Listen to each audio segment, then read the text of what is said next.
Hi, I'm the Busy Bee Mom, and I'm going to be showing you how to make these adorable Pom Pom Pals today. Let me show you one a little bit closer. Here's a really cute one. He's got big ears and big eyes. Well, first I'm going to start by telling you what you need to make one of these. And you're going to need 2 circles cut out of like a tag board or a mat board. I've even used plastic sometimes. This is like a lid from something. So you're going to need 2 the same size. You can either make 2 large, 2 medium, or 2 small. Now my large measure 4 3/4. My medium are 4 1/4, and my small are 3 3/8. But it's not exact. You can round it up, round it down, whatever size you want. And then this part on all of them is 1 inch. So you're going to want to take and cut out another circle an inch smaller than your outer circle. So after you have your 2 rings, same size, same shape, you're going to need some yarn. I have some brown we're going to use today. I have a skein of brown. You're also going to want a good pair of sharp, pointy scissors, not a really cheap, flimsy pair. And then when you're all done with making your pom-pom, you're going to want to embellish it. And I like to use a glue gun to glue on my buttons and things. Obviously, if you're going to give this to a really little kid, that would be a choking hazard, so you'd want to sew them on instead. Now to put eyes and things on them, I like to use buttons. Here's my button bin. You can also use felt, beads, pipe cleaners, rock, I don't know. Whatever your imagination desires, you can do. Now, let's get started. To get started, I'm going to pick my 2 rings that I want. I'm going to do medium size. So I've got my 2 medium rings. And I'm going to want to wrap this in yarn. So I've got my skein of yarn. The problem is this is really hard to put through here and wrap. It's not working very good. So you're going to want to make a ball of yarn. To make a ball, find your thread that comes from the inside of your skein. Start by wrapping it around your fingers. Take it off, turn it the other way, and wrap it. Eventually you're going to get enough of a wad here in the middle. You can crisscross back and forth and eventually go over the ends. I'm not quite that far yet, but once you get that going, you'll have a ball, and you want to be able to fit it easily through your rings. Then you're going to wrap this around the outside of your rings. I like to stay in the same spot for a little bit, get that end secure, and I'm going to gradually work my way around, putting on kind of a nice thick layer, maybe a double layer. One thing you don't want to do is jump around, like go over here and then go over here, because you're going to end up with long spots. You kind of want to keep them all together and gradually work your way around. Well, that is the first step, and I'll be back when I'm done. Hi, I've got a pretty good layer on, just wanted to show you that, and I've actually decided I'm going to change color for a little bit. So I'm just going to cut my thread off. I just got it kind of hanging there. And I'm going to start my other color. You're going to want to keep winding the same direction. And I'm going to go over that other thread a couple times to hold it down. And then I'm just going to do my other color. And I'm going to do this kind of a thin layer, and it's going to give me basically kind of like a cream-colored stripe. Okay, I have added a layer of cream. I'm going to snip that off. And now I think I'm going to do some more brown again. Whatever color you start with will be on the outside of your finished critter. And whatever color you end with will be on the inside of your finished critter. So you have to kind of think opposite. So let me show you one. This guy right here, you know how he's gray on the outside, and we had actually used a variegated yarn for the inside. I guess it shows better on the back. So we started with gray, and we did a nice layer of gray, and then we ended with this variegated color. So we ended up with the last color you use will be on the inside, and the first color will be your outside. On one like this, where we have multiple colors, we did stripes. We did a little bit of blue, and then we did a little bit of black, and then, actually it's purple, isn't it? I think it's purple and dark blue, but we alternated back and forth, back and forth, back and forth. So we ended up with these kind of stripes. And you don't get really clear defined stripes, but you can kind of see them. They look really cute. So I am going to put another layer of brown on my ring.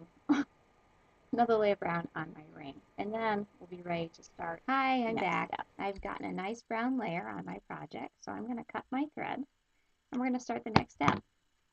Now for the next step, I need something that's going to kind of plug this hole, just temporary to hold it. So I wandered around my kitchen and I found a cup.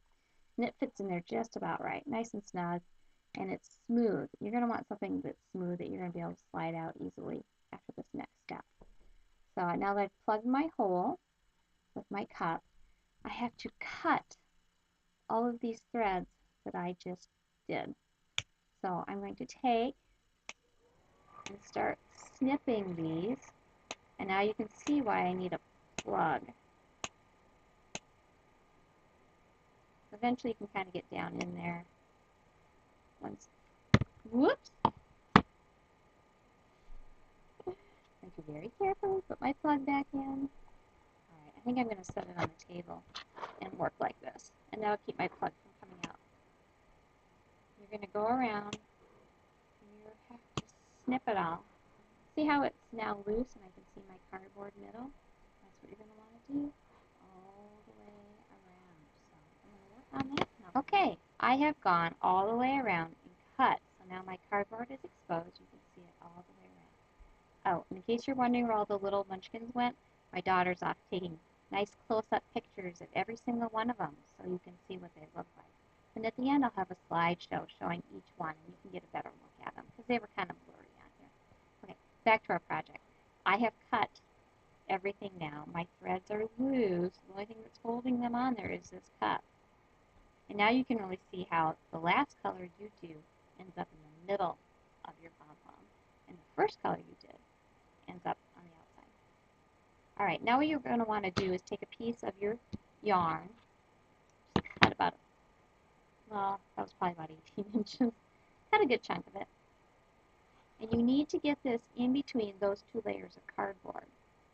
So you're going to kind of slip it in between both pieces of cardboard. This is why you have two of them. Sometimes when I'm doing this, I realize that there's a few bits of thread that I maybe didn't quite get cut all the way through. So snip those, a few little fibers and hairs. I'm going to go all the way around. And what I like to do is I like to cross them over each other and come back around the other side. Now at some point here, when you've got them crossed, you're going to want to very carefully slip your cutout and pull it tight. And mine got kind of lopsided, so I'm just going to kind of push it. So pull it tight and just kind of wrap those around. And then eventually you're going to want to tie it. Okay, I've got a little bit of a mess. Kind of want to, it fell off the cardboard a little early than I expected, so anyway, just try to get it down in there and then tie it in a knot. Ideally, you don't want it to come off the cardboard before you start to tie it. Mine kind of popped off the cardboard early. So then you can take it off the cardboard. And then you have a ball. Now, right now, it's looking pretty lopsided and ugly. And if there's some that seem really short on one end and long on the other, you can kind of pull them and get them out where they need to be. So, all right now my ball looks really atrocious, but that's okay, because we are going to give it a haircut. You're going to take your sharp scissors, and you're going to start trimming it. Now what I like to do is I like to look at the side. I'm not looking like right at the side here, I'm looking at this part, and I'm seeing anything that sticks up, and if something sticks up, I cut it off. And I'm going to keep doing that until it is all smooth and level, and I have a fairly rounded shape. Now, if you saw, remember the ones I had sitting here, they were all different shapes. So later you can kind of shape it to whatever you want. But I like to start by getting it fairly rounded. And as I'm cutting it, I'm thinking about what I might want it to be. And don't be afraid to give it a good haircut. You're going to need to take off quite a bit in some areas to level it off, especially if it flips kind of like mine did as you're tying the knot. So don't be afraid to just hack away at it until it is smooth and level and rounded. You can see how my brown part, my lighter color, kind of gave it a stripe. Except I have kind of a funny dip in my stripe. Anyway, you just never know how it's going to turn out. This is not an exact science. There's a lot of trial and error. So I'm just going to keep trimming this, and I'll be back. I've been hacking away at my pom-pom. I've actually cut off quite a bit of fluff. And I have it to be fairly nice and round now. Isn't it looking much better? Now you can leave it just like this and start accessorizing it, or you can get creative and start hacking at it big time. So I'm going to just start having some fun with it. And I see I've got kind of a V here. I'm going to try to hack away some of this brown and get down to the cream color V. So I'm just going to take a big old bite of this in that V and see if I can't give him a little V shape there. So don't be afraid to get rid of some of that. And actually I'm going to go up on the sides here, I think.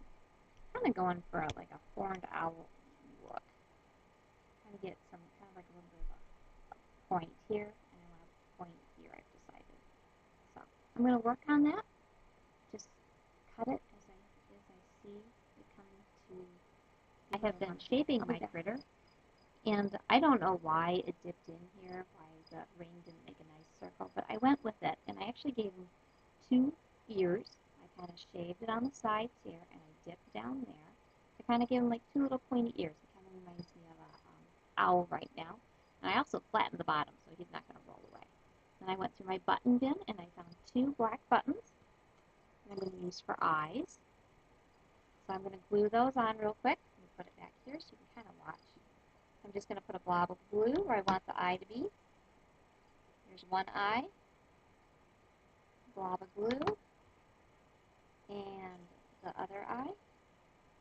Then I was looking for a nose or kind of a beak, and I actually found a football button that kind of reminded me of a beak. So we're going to use the football button and glue that on for his kind of nose beak area. Oops, get it right side up. Pick off some of the wax or the glue that got where it wasn't supposed to be. And there we go. There's a little pom-pom critter, and we're all done. So I hope you enjoyed this video and how to make these little pom-pom creatures, critters, pets, whatever you want to call them. They're lots of fun to make. And next is going to be just a bunch of pictures of all the different ones out and about in our